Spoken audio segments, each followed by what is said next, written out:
ওয়ালাইকুম আসসালাম রহমতুল্লাহি ওয়া বারাকাতুহু। সম্মানিত হামিমুল ইসলাম ভাই, সৌদি আরব রিয়াদ থেকে আপনি জানতে এসেছেন গুরুত্বপূর্ণ একটি বিষয়, যে যখন এক ব্যক্তি পাপ করে আবার তওবা করে আবার পাপ করে, আল্লাহ তো ক্ষমা করে দিবেন। এখন সে মন থেকে তওবা করে ঠিকই, কিন্তু বারবার পাপ হয়ে যায়।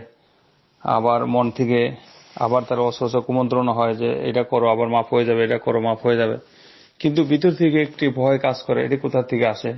আলহামদুলিল্লাহ, সাল্লাতু ওয়াসসালামু আলা রাসূলিল্লাহ, মা বাদ। সম্মানিত হামিমুল ইসলাম ভাই, আল্লাহর কাছে দোয়া করি আল্লাহ রাব্বুল আলামিন আমাদেরকে আপনাদেরকে সকল প্রকার অন্যায় অপরাধ থেকে দূরে থেকে আল্লাহ রাব্বুল আলামিনকে ভয় করার তৌফিক দান করুন এবং আল্লাহ সন্তুষ্ট মোতাবেক কাজ করার তৌফিক আল্লাহ আমাদের সবাইকে দান করুন, আমিন। তারপরে শুনুন, মানুষের ভিতরে তিনটা আত্মা সবসময় কাজ করে। একটা হলো নাফসে মুতমাইন্না, যেটা আল্লাহ কোরআন মাজিদে উল্লেখ করছেন, ইয়া আইয়ুহান নাফসুল মুতমাইন্না, হে নফসে মুতমাইন্না ইরজি ইলা রাব্বিকি রাদিয়াতাম মারদিয়া, তুমি তোমার রবের রাজি খুশিতে চলে আসো। আরো বিস্তারিত সম্পর্কে আছে।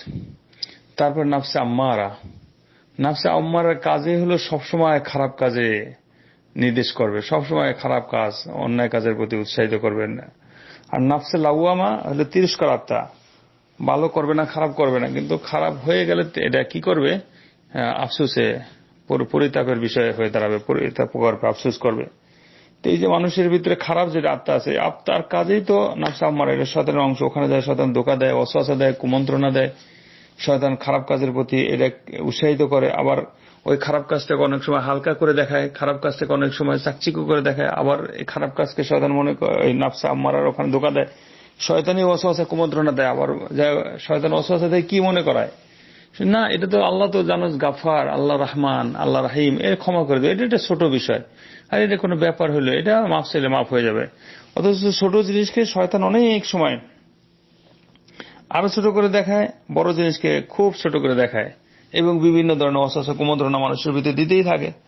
এই জন্য প্রত্যেক ব্যক্তিকে তওবা করার যে সমস্ত শর্ত আছে, শর্তের মধ্যে এই সমস্ত জিনিসের শর্ত, যে তওবা করলেই তিনটা শর্ত রাখতে হবে সাথে, যে যেই জিনিস থেকে তওবা করবো ওই জিনিসটা ত্যাগ করতে হবে। ওই জিনিসের ভিতরে থেকে তওবা করলে তো তওবা হলো না, ধর ওটা তো করতে আছে সে। যে এক ব্যক্তি সিগারেট পান করতেছে, সিগারেট সবসময় খাইতেছে, আর যদি বলে আল্লাহ আস্তাগফিরুল্লাহ আস্তাগফিরুল্লাহ, তাহলে কি তওবা হলো নাকি? ওটা ছেড়ে আল্লাহর কাছে তওবা করতে হবে, মনে মনে অনুশোচনা সহ আল্লাহর কাছে ক্ষমা চাইতে হবে এবং প্রতিজ্ঞাবদ্ধ হতে হবে যে এই ধরনের অন্যায় অপরাধ আমি আর জীবনে করব না, তাহলে সে তওবা হলো। আর অন্যের প্রতি জুলুম করলে তার কাছ থেকে মাপ নিতে হবে। এই চারটা শর্ত। এখন অন্যায়ের মধ্যে থেকেই যদি কোনো ব্যক্তি তওবা করে, তওবা তো তার হলো না, তারপরও বারবার তওবা করতেছে, অন্যায় হইতেছে, বারবার তওবা করতেছে, অন্যায় হইতেছে। এই যে আপনি জিজ্ঞাসা করলেন যে নাফসের মনের মধ্যে একটা ভয় কাজ করে, ভয়টা কোথা থেকে? আল্লাহর পক্ষ থেকে ভয়। নাফসের ভিতরে আপনি নাফসটা বা কেউ যদি করে থাকে, নাফসে মুতমাইন্না তার ভিতরে কাজ করে, নাফসে লাওয়ামা তার ভিতরে কাজ করতেছে, তিরস্কার আত্মা এবং ভালো আত্মা তার ভিতরে আছে। আল্লাহ তাকে সতর্ক করছে। আর বান্দা যখন গুনাহ করে, অন্যায় করে, আল্লাহ তাকে বারবার সতর্ক করে, আল্লাহ তাকে বারবার সতর্ক করে, বিভিন্ন পরীক্ষা করে, বিভিন্ন বিপদ আপদ দিয়ে পরীক্ষা করে, বিভিন্ন তাকে ভয় দেওয়া পরীক্ষা করে, বিভিন্ন ভালো জিনিস দিয়ে তাকে পরীক্ষা করে, বিভিন্ন ভাবে সতর্ক করে। যখন সতর্ক না হয় তখন হালছাড়া করে দেয়। এগুলো তো অনেক দলিলের ভিত্তিতে কথাগুলি উল্লেখ করা দরকার, তো সংক্ষিপ্ত পরিসরে বলছি। এই জন্য আল্লাহর কাছে খাস করে তওবা করতে হবে, আর সবচেয়ে চেষ্টা করতে হবে যেই পরিবেশের কারণে বা যেই স্থানে থাকার কারণে তার গুনাহ হচ্ছে, সেই পরিবেশ তাকে চেঞ্জ করতে হবে, সেই স্থান তাকে চেঞ্জ করতে হবে, পরিবর্তন করতে হবে। সেই পরিবেশ যদি চেঞ্জ না করে, সেই স্থান বা যেই কারণে সে এই গুনার মাঝে বারবার লিপ্ত হয়ে যাচ্ছে, সেই গুনাহ থেকে যদি না সরে যায় বা সেই পরিবেশ যদি চেঞ্জ না করে, তাহলে তো আবার গুনার কাজে লিপ্ত হবেই। যে এই কথাটি আপনারা জানেন যে হাদিস দ্বারা স্পষ্ট, আল্লাহ রাসূল সাল্লাল্লাহু আলাইহি ওয়াসাল্লাম বলেছেন, ওই জামানায় ওই যে 99 জন কতল করছিল, পরে যার কাছে প্রশ্ন করতে গেছিল যে হাল্লি মিন তাওবাতিন, আমার কোনো তওবা আছে কিনা, তখন সে যখন বলেছিল যে তোমার কোনো তওবা নেই, তুমি এত বড় অন্যায় অপরাধ করেছো, তখন তাকেই তো মেরে আবার 100টি পূর্ণ করার পর আবার যখন একজন আলেমের কাছে জিজ্ঞাসা করছিল হাল্লি মিন তাওবাতিন, আমার এই অপরাধ হয়েছে, আমার কি কোনো তওবা আছে কিনা, তখন তিনি যে বুদ্ধি দিয়েছিলেন সেটা তো ভালো বুদ্ধি ছিল, এবং সে থেকে তো তওবা পেয়ে এসে জান্নাতে চলে গেল। যে তুমি ওই গ্রাম ছেড়ে ওই গ্রামে যাও, ওই গ্রামের লোকগুলি ভালো। এর থেকে তো অনেক বড় শিক্ষা এখানে মুহাদ্দিসগণ উল্লেখ করছেন, যে ওই পরিবেশে স্থান চেঞ্জ করতে হবে।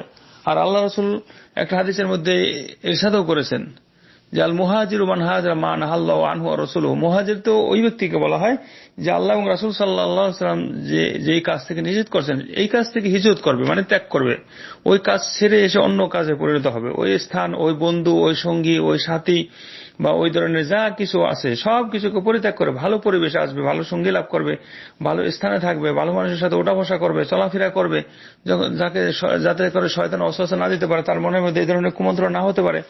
আর যে সমস্ত জিজ্ঞাসগার গুলো আছে পাঁচ ওয়াক্ত সালাতের আশেপাশে, পাঁচ ওয়াক্ত সালাতের পরে, আগে পরে, সকাল সন্ধ্যা এসে, তারপরে যেগুলি করলে তার আত্মাটা পরিশুদ্ধ হবে, অন্য অপরাধ থেকে দূরে থাকবে, এই সমস্ত জিজ্ঞাসগার আমলগুলো ঠিক রাখতে হবে।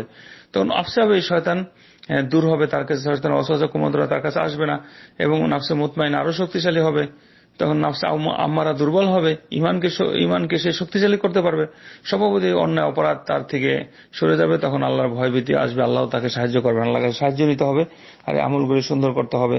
আল্লাহ রাব্বুল আলামিনের কাছে দোয়া করে আল্লাহ আমাদেরকে আল্লাহর সন্তুষ্ট মোতাবেক ভালো সুন্দর কাজ করার তৌফিক দান করুন, যে কাজ আল্লাহ আমাদের প্রতি খুশি হবেন, রাজি হবেন, এবং অন্যায় অপরাধ থেকে আমরা বাঁচতে পারবো।